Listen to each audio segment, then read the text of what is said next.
Today, in the Cooking Everything Outdoor show, we're making the Island Grillstone winning recipe, open-faced ribeye sandwiches with grilled onions and melted provolone cheese. You're gonna love this.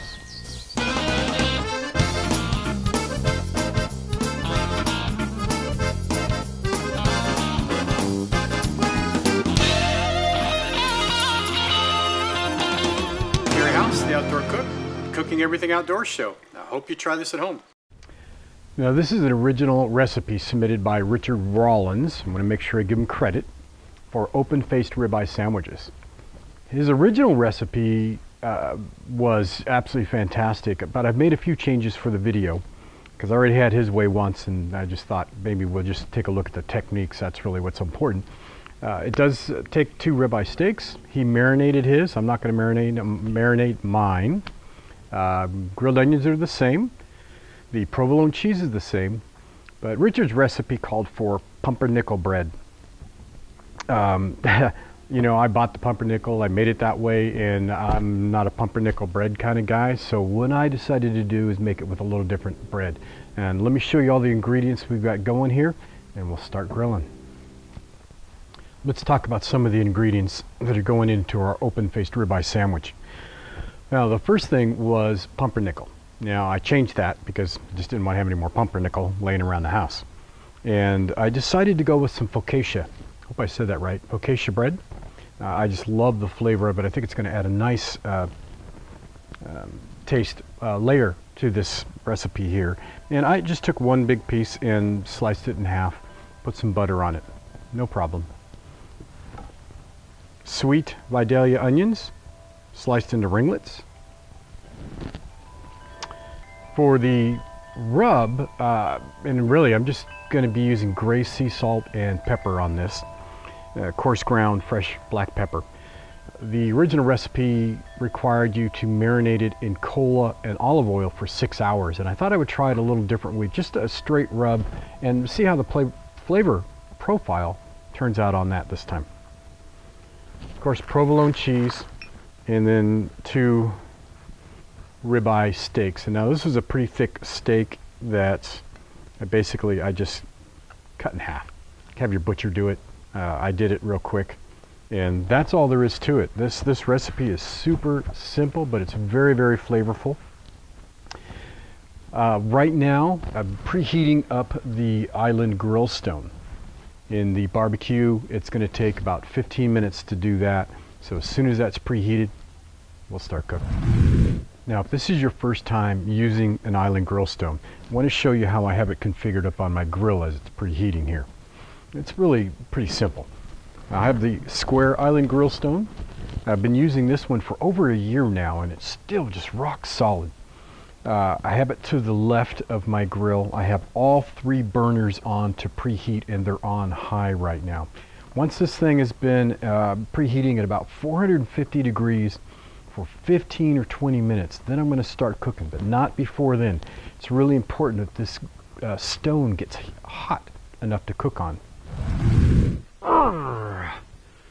Right at this point in the video, one of the cameras went down. It happens. I think I got the gist of the whole cooking process. I think you're going to be able to see how it works. It's going to be some overhead shots. It's not going to be as pretty as it has been in the past, but I think you'll get the idea. Sorry about that, and enjoy the rest of the video. Our Grillstone's been heating now for about a good 15 minutes, probably closer to 20. First thing I'm going to do is I'm going to toast my bread. I really want to get that out of the way before I start cooking everything else.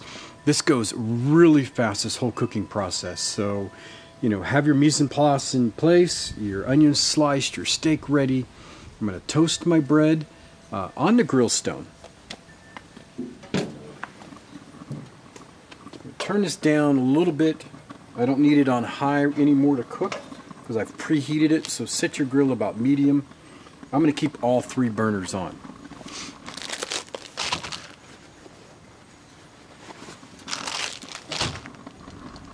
I've already pre-buttered my focaccia bread.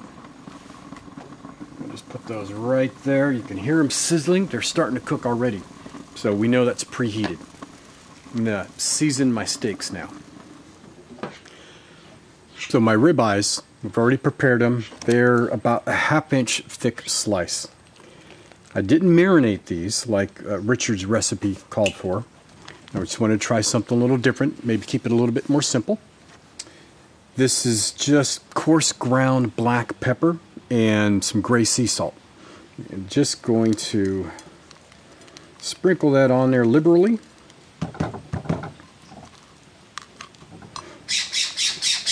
Both sides.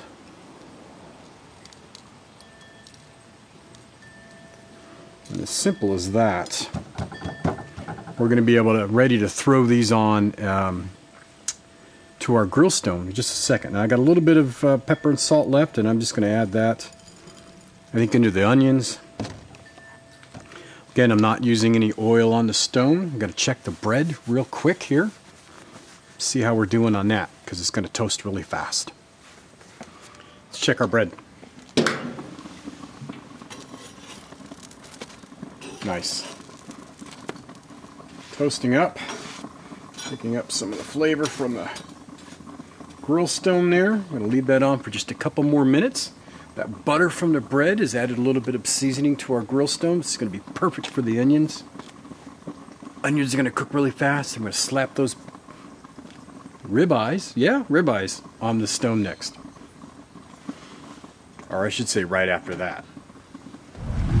I think our bread's done toasting. Time to pull that off, get these onions, those onions, on this stone. Oh yeah, love that color.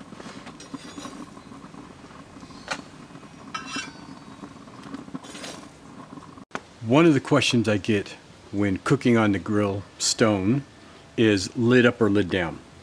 It really depends on what you're cooking. I find that for most of the time with the Grillstone, I'm cooking with the lid down. But if you have to stir fry, for instance, with onions, then you're going to have to open up the lid and close the lid, and you're going to let some of the heat out. But the nice thing about the Grillstone is that it is radiating heat out, because that heat is already radiated in, and it's a cooking surface. So you're not going to lose that much by opening and closing that lid. Only a minute here on these onions, and they'll start getting translucent here real quick. And it's just how we're going to want them. But I tell you, the smell-o-vision on this, if you had it, would be to die for. These onions are really, really smelling good. Alright, let's close it up, cook it a little bit longer. Our onions are about halfway through the cooking process, and that's where I want to put on my steak. Let's take a look at these. And they're looking really good. They're starting to get translucent. I'm getting some color on here. You can see that looks really nice. Now, you can make these as limp and soggy as you want, like traditional grilled onions, or you can leave them with a little bit of a crunch to them. That's the way I like mine. So I think that by the time I get done cooking the ribeyes, those onions are going to be just where I want them. So let's get these ribeyes on. Right on the stone. Got that sizzle fired up already. Simple as that. Now these are only a 1/2 inch thick. It's not going to take too long to cook them. And I want it about medium, maybe just a little bit under. You can go medium rare or raw, whatever you want to do. You can even do it well done. But not too long on these bad boys. I'm going to flip them probably in about 2 minutes. Here's where it gets really, really fast. I'm going to flip the steaks. I'm going to put the onions on top of the steaks. Put our cheese on top of the steaks. We're going to cook for less than 2 minutes. And we're plating these bad boys. Yep, that's where we want it. Nice color there.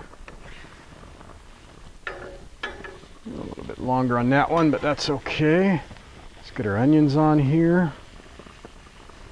It's already starting to look good. A pair of tongs would probably be better at this point for getting the onions on, but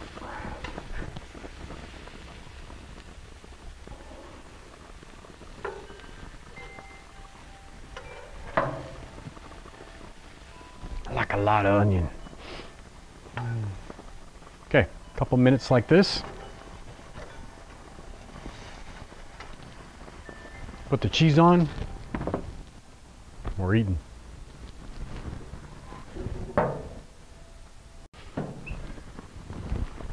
Two slices provolone cheese on each ribeye steak.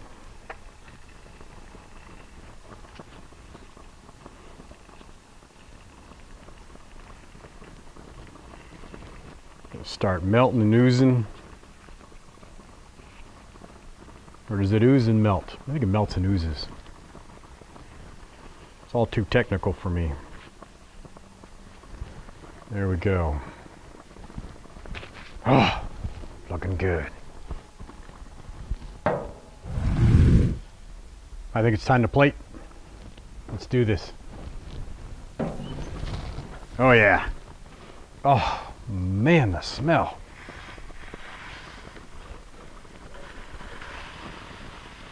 Look at that cheese. Look at the mess I'm making. There's one. And there's number two. Oh my gosh. A couple onions left here. A little decoration. Oh, got away from me. Whew. It's hot. Oh man, oh man. It's a beautiful thing. So that's how we cook the Island Grillstone open-faced ribeye sandwich, courtesy of Richard Rollins' recipe. And this is just absolutely phenomenal. Just recently, I had someone say, well, why don't you eat the food at the end of this? Really never thought anybody wanted to see me stuff my face. But for that one lucky viewer, I'm going to take a bite of this bad boy. I'm going to let you know what I think. So we have a beautiful piece of focaccia, a nice medium ribeye, a mouthful that's big enough to choke on.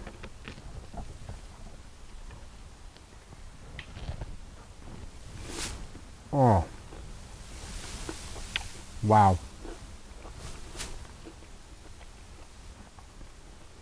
That's really good. I think the focaccia was a really good choice. Those onions, not limp noodly things. They still have a lot of flavor to them. They're not oversaturated with oil or anything by any means.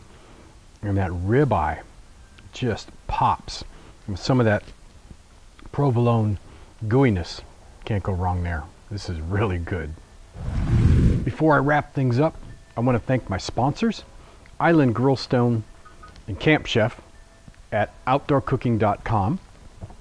You can find the Cooking Everything Outdoors show on Facebook, on Twitter, on YouTube, on Pinterest, and probably a bunch of other places that I've already forgot. But don't forget to stop by cooking-outdoors.com and sign up for my newsletter. You get all the recipes, all the videos, all the great stuff that I put up on a regular basis. And this camera up here is beeping and making all that noise. But hey, listen, thanks for visiting me in my outdoor kitchen and the Cooking Everything Outdoors show. Take care.